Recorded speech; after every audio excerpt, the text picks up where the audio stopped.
ঝালকাঠি জেলায় দুইটি নির্বাচনী এলাকা, ঝালকাঠি ১ এবং ঝালকাঠি ২।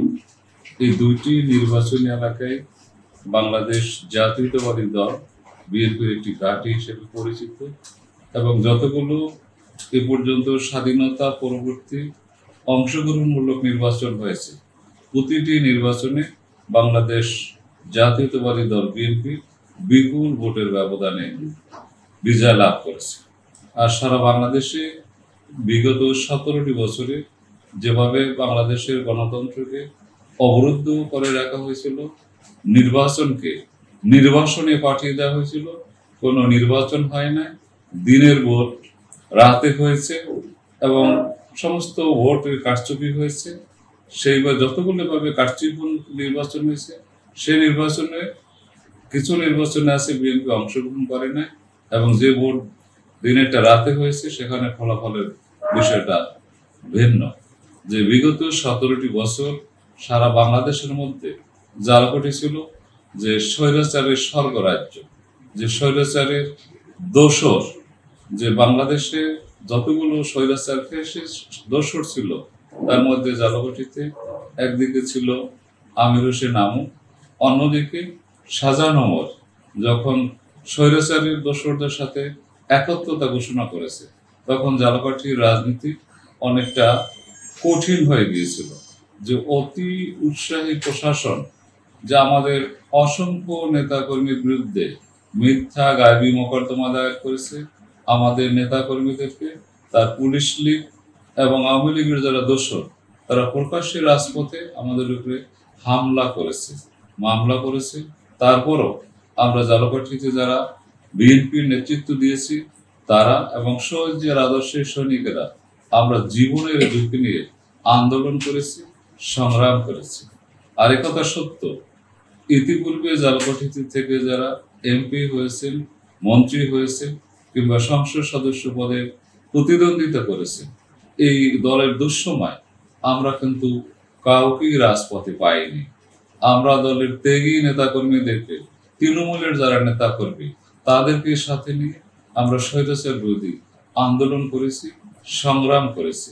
যে 24শে জুলাই আগস্টে সারা বাংলাদেশ যখন উত্তাল, ঠিক একই সময় ঝালকাঠি জেলা ছাত্রদল এবং অন্যান্য সহযোগী সংগঠনগুলোকে নিয়ে আমরা পিছনে থেকে সেই ছাত্র আন্দোলনে ঝালকাঠি, রাজাপুর, কাঠালিয়া আমরাও কিন্তু ঝালকাঠি থেকে নেতৃত্ব দিয়েছি।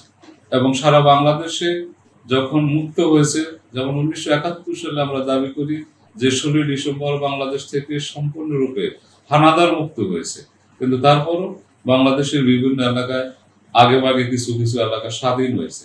ঠিক একই রূপভাবে আমরাও বলতে পারি আমরা ঝালকাঠি 4 আগস্ট স্বাধীন করেছি, হানাদার মুক্ত করেছি।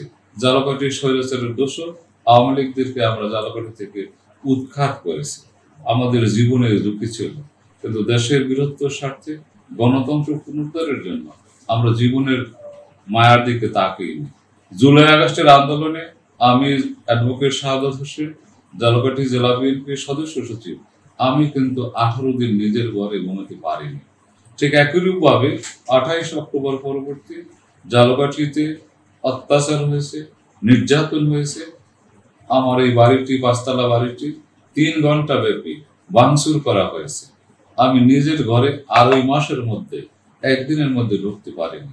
আমার বাসার মধ্যে অসংখ্যবার পুলিশি তল্লাশির নামে আমাদেরকে নির্যাতন করা হয়েছে। বিভিন্ন সময় আমাকে হত্যার উদ্যোগ গ্রহণ করা হয়েছে। যে সারা বাংলাদেশের মতো যেভাবে মিথ্যা গায়েবী মামলায় আমাদের নেতাকর্মীরা জর্জরিত, অসংখ্য নেতাকর্মী তার জীবনের শ্রেষ্ঠ সময় ওই মিথ্যা মামলায় কারাগারে তারা দিনান্তর করেছে। আর আমিও একদিকে ঝালকাঠি জেলা বিএনপির সদস্য সচিব, অন্যদিকে ঝালকাঠি জেলা আইনজীবী সমিতির নির্বাচিত সভাপতি হওয়া সত্ত্বেও আজকের দিনটিতেও কিন্তু আমাকে ওই মিথ্যা মামলার আসামি হিসাবে কাঠগড়ায় দাঁড়াতে হয়। আমরা আন্দোলন করেছি, সংগ্রাম করেছি। দীর্ঘ 17 বছর আন্দোলন সংগ্রামের পরে বাংলাদেশে আমরা গণতন্ত্র উন্মুক্ত হয়েছে এবং আগামীতে বাংলাদেশে একটি জাতীয় সংসদ নির্বাচন হবে।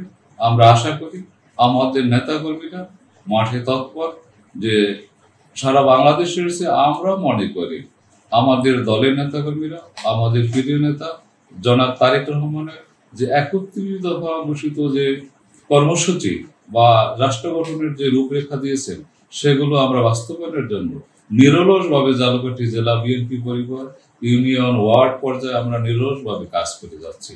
তো জনসমর্থনের দিক থেকে আমি ব্যক্তিগতভাবে মনে করি আমাদের কাছে যে সাড়া আসে, তাদের শতকরা 90% লোক এই ঝালকাঠি নির্বাচনী এলাকায় 1-2 বিএনপি সমর্থন করে।